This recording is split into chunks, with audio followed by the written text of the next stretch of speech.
Hello everyone.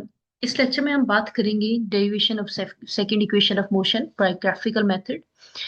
Last lecture में हमने second equation of motion को मैथमेटिकली ड्राइव कर लिया था और इसकी डिस्क्रिप्शन मैंने आपको बता दी थी कि ये पोजीशन और टाइम के दरमियान एक रिलेशनशिप है जिसको आप ड्राइव करेंगे by using the basic assumptions कि किसी भी बॉडी जो कि मोशन में है इक्वेशन ऑफ मोशंस को फॉलो करने के लिए उसके दो असम्पशंस होने चाहिए। एक तो वो स्ट्रेट लाइन में मूव करे, दूसरा ये कि उसकी एक्सेलरेशन कांस्टेंट हो। तो अभी हम बात करेंगे derivation of second equation of motion by graphical method कि हमारे पास एक वेलोसिटी टाइम ग्राफ होगा और हम उसकी मदद से कोशिश करेंगे कि हम सेकंड इक्वेशन ऑफ मोशन को ड्राइव करें, जो कि क्या है, एक रिलेशनशिप है between position and position and time. तो चलिए हम इसको स्टार्ट करते हैं। एक बात अपने जहन में दोबारा से रखिएगा कि जब भी आप इसको एक्सप्लेन करने की कोशिश करेंगे तो assumptions जो बेसिक आप लेंगे वो सारी इक्वेशंस ऑफ मोशंस में सेम है, चाहे वो फर्स्ट हो, सेकंड हो, थर्ड हो। सेम assumptions है और दो ही assumptions है, बॉडी को स्ट्रेट लाइन में मूव करना चाहिए और एक्सेलरेशन को कांस्टेंट होना चाहिए। तो उस केस में आप इक्वेशंस ऑफ मोशंस को अप्लाई कर सकते हैं। तो ये मैंने ये ग्राफ व्हाइट बोर्ड पे रख दिया है। चले अब हम स्टार्ट करते हैं।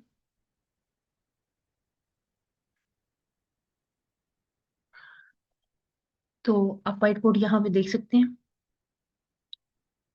कंटिन्यू करते हैं। सबसे पहले हम यहाँ पे लिखेंगे कि second equation of motion, derivation of second equation of motion, ये भी इंपॉर्टेंट लॉन्ग क्वेश्चन है।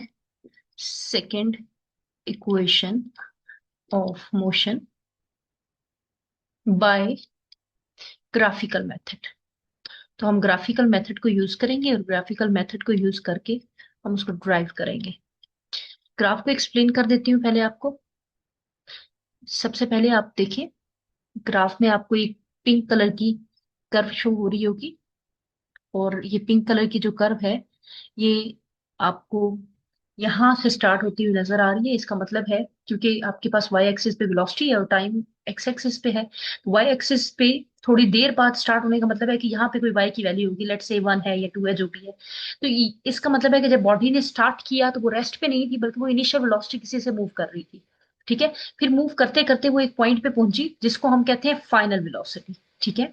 तो यहां से लेकर यहां तक का जो टाइम है, ये जो गैप है इसको हम इनिशियल वेलोसिटी कहते हैं और यहां से लेकर यहां तक का जो डिस्टेंस है इसको हम फाइनल वेलोसिटी कहते हैं। ठीक है।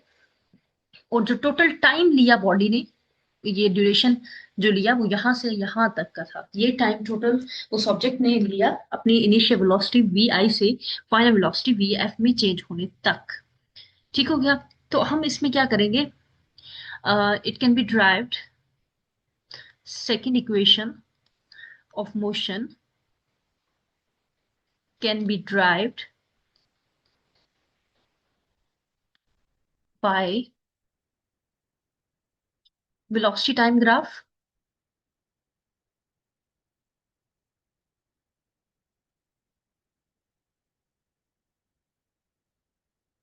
for a body moving with initial velocity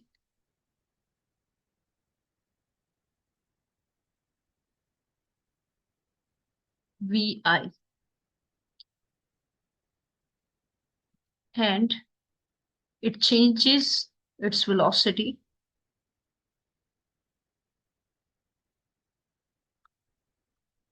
to vf which is the final velocity। ठीक हो गया। इसमें आप ये चीज मेंशन करेंगे कि it is moving with constant acceleration और इट कवर्स, जाहिर सी बात है कि जब वो मूव कर रही है तो वो कुछ डिस्टेंस कवर कर रही है। ठीक है। It covers displacement S in time T, कि वो किसी स्पेसिफिक टाइम इंटरवल टी में कुछ डिस्प्लेसमेंट भी तय कर रही है, क्योंकि वो मूव कर रही है तो डेफिनेटली उसने कोई ना कोई डिस्प्लेसमेंट भी तय किया होगा। अच्छा, अब यहाँ पे ना एक बहुत इंपॉर्टेंट चीज है जो आपको अपने जहन में रखनी है कि ये जो ग्राफ आपको यहाँ पे शो हो रहा है जिसको हमने वेलोसिटी टाइम ग्राफ कहा है, इस वेलोसिटी टाइम ग्राफ की अगर आप area under the curve find कर ले, कर्व क्या है, ये जो पिंक कलर में आपको नजर आ रही है ये कर्व है ना, तो अगर आप इसके अंडर यानी कि इसके नीचे नीचे वाला एरिया सारा फाइंड कर लें तो आपको डिस्टेंस मिल जाएगा। ठीक है, तो area under velocity time graph, velocity time graph, ये आपको क्या देता है, डिस्प्लेसमेंट देता है। ठीक है, ये आपको डिस्प्लेसमेंट की इक्वल है। समझ आ गई? तो ये अगर डिस्प्लेसमेंट की इक्वल है, या आप इसको कह सकते हैं कि डिस्टेंस की इक्वल है, तो अब इसका मतलब है कि अगर हमने ग्राफिकली इसको फाइंड करना है तो हम सिर्फ जस्ट ये एरिया फाइंड आउट कर लें तो ये बहुत होगा। तो फिर हम यहाँ पे लिख सकते हैं कि जो एस है यानी कि डिस्टेंस जो है वो है area of the figure, area of the figure, figure कौन सी है आपके पास, ओ, यहां से देखें ओ ए बी डी ओ, ये एक पूरी आपके पास फिगर है। ठीक है, O A B D, O A B D. अब अगर आप इस फिगर को थोड़ा सा एहतियात से देखें तो आपको समझ आएगी। Just a minute.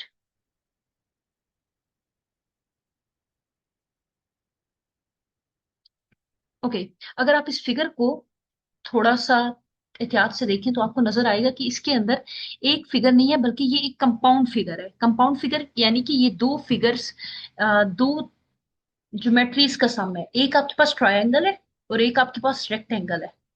ठीक है, ये नीचे आपके पास रेक्टेंगल है और ऊपर की तरफ अगर आप देखें तो आपके पास एक ट्रायंगल बन रही है। यानी कि अगर आप area of rectangle plus area of triangle कर लें, एरिया ऑफ ट्रायंगल क्या है, ए बी सी, तो ये हमारे पास जो एरिया ऑफ द फिगर है टोटल, ये किसके इक्वल होगा, एरिया ऑफ ट्रायंगल, ट्रायंगल है आपके पास A B C, plus area of rectangle जो कि आपके पास यहां पे बन रही है ओ ए सी डी, ओ ए सी डी। तो आप यहाँ पे देखें ये आपके पास रेक्टेंगल बन रही है ओ ए सी डी, और ट्राइंगल बन रही है ए बी सी। अच्छा, अब आपको फॉर्मूला तो पता होंगे कि जब भी आप एरिया फाइंड करते हैं किसी भी रेक्टेंगल का तो वो होता है लेंथ मल्टीप्लाई विड्थ। ठीक है, जब आप एरिया फाइंड करते हैं ट्राइंगल का तो वो होता है half multiply base into height. ठीक है, हमने ये फाइंड करना है कि बेस हाइट क्या है, लेंथ क्या है, विड्थ क्या है। तो इसके लिए मैं फिगर को थोड़ा सा दोबारा से रेस कर देती हूँ ताकि क्लियर हो जाए। सबसे पहले हम जिस एरिया को एक्सप्लेन करने की कोशिश करेंगे वो होगी रेक्टेंगल। ठीक है, कि रेक्टेंगल का एरिया किस तरह बनेगा। सबसे पहले देखें ये है रेक्टेंगल, रेक्टेंगल की जो हाइट है इस पे आपके पास है इनिशियल वेलोसिटी। ठीक है, रेक्टेंगल की जो हाइट है वो है ओ ए के इक्वल। ठीक है, मैं पहले रेक्टेंगल की बात कर रही हूँ, वो है ओ ए, ये उसकी विड्थ है। लेंथ की अगर बात करें तो वो है आपके पास ए सी। ठीक है, आप ए सी भी कह सकते हैं, ओ डी भी कह सकते हैं क्योंकि दोनों बराबर ही है ना, तो ये आपके पास है ओ डी के इक्वल। आप देखिए ओ ए पे आपके पास है इनिशियल वेलोसिटी, ओ डी पे आपके पास है टाइम। ठीक है, तो एरिया ऑफ जो रेक्टेंगल है वो आपके पास हो जाएगा, मैं पहले यहाँ पे एरिया ऑफ रेक्टेंगल लिख रही हूँ, वो है ओ ए जरब ओ डी। ठीक है, और आपने फिर बाद में देखा है कि ओ ए क्या है, इनिशियल वेलोसिटी है, और ओ डी क्या है, वो टाइम है।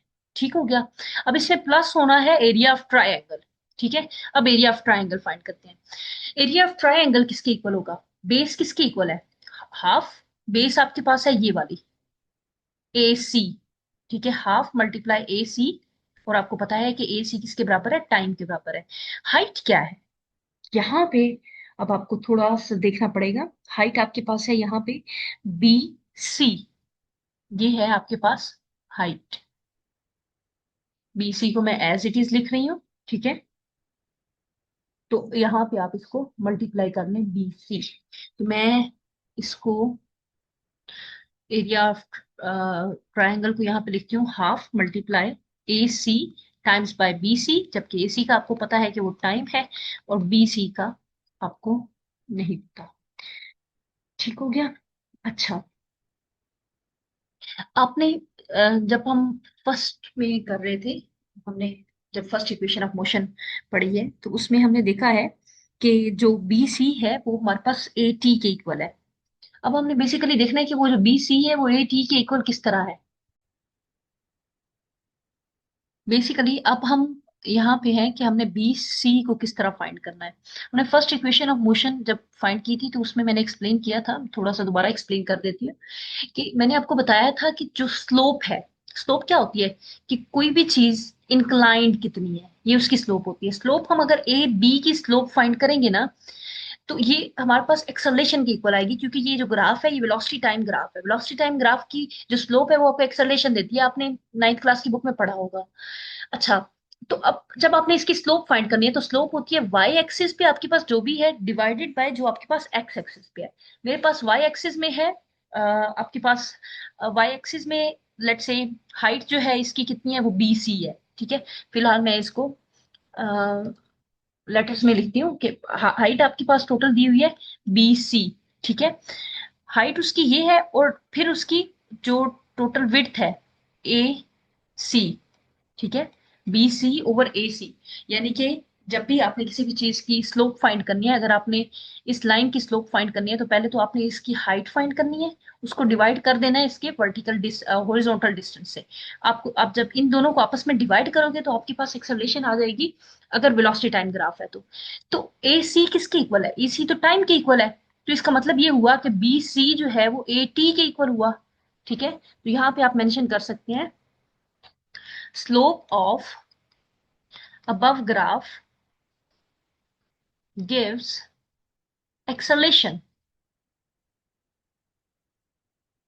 Slope of above graph is giving you acceleration, और वो एक्सेलरेशन जो है वो किसकी इक्वल होगी, आपके पास जो हाइट है यानी कि जो बी सी है डिवाइडेड बाय ए सी। और मैंने अभी आपको दिखाया कि ए सी हमारे पास टी के इक्वल है, यहां से आप बी सी फाइंड करें तो वो ए टी के इक्वल हो जाएगा। इसको मैं क्लोज करती हूँ, और ये इक्वेशन टू और ये इक्वेशन वन, और दूसरी तरफ हमारे पास डिस्टेंस था। अब हमने क्या करना है, put equation two in equation one, ठीक है। इक्वेशन वन में बी सी की जगह पे आपने ए टी पुट कर देना है। ये बन जाएगा S is equals to V I T plus 1/2 T T times by A T, जो कि आपके पास आ गया V I T plus 1/2 A T square. ये है आपके पास second equation of motion by graphical method. आपने इसको ग्राफिकली फाइंड आउट कर लिया है। ये लॉन्ग क्वेश्चन भी आता है, अगर लॉन्ग क्वेश्चन आ जाए तो सबसे पहले आपने सेकंड इक्वेशन ऑफ मोशन के बारे में थोड़ा सा बताना है कि ये पोजीशन और टाइम के दरमियान रिलेशनशिप है। फिर आपने इसकी थोड़ी सी एक्सप्लेनेशन बतानी है, डायग्राम बनानी है, वेलोसिटी का फॉर्मूला लिखना है, फिर displacement is equal to velocity multiply time average velocity. ये वाला जो अभी मैं आपको क्वेश्चन दिखा रही हूँ ये मैंने लास्ट में एक्सप्लेन किया था, लास्ट लेक्चर में, कि अगर आपने विदाउट ग्राफ आपने फाइंड करना हो तो फिर किस तरह करना है, ठीक है। और ये मैथमेटिकली मैंने आपको बताया था क्योंकि बॉडी डिफरेंट वेलोसिटी से मूव कर रही थी, तो इस वजह से हमने एवरेज वेलोसिटी का यूज किया था। तो अभी आज वाला जो लेक्चर है वो हमने ग्राफ को एक्सप्लेन किया है। सबसे पहले आपने ग्राफ को थोड़ा सा एक्सप्लेन करना है, ग्राफ को अच्छे तरीके से बनाना है, उसमें ठीक तरह आपने उसको उसकी नेमिंग करनी है। क्योंकि आप जो नेम दे रहे होंगे, लाइक आपने ए की जगह पे अगर पी लिखा है तो आप आगे अपनी पूरी डेरिवेशन में पी ही यूज कर रहे होंगे। तो इस वजह से आपने नेमिंग ख्याल से देनी है और फिर आपने उसको कंप्लीटली सॉल्व करना है। ये एज ए लॉन्ग क्वेश्चन आपके पेपर में आ सकता है।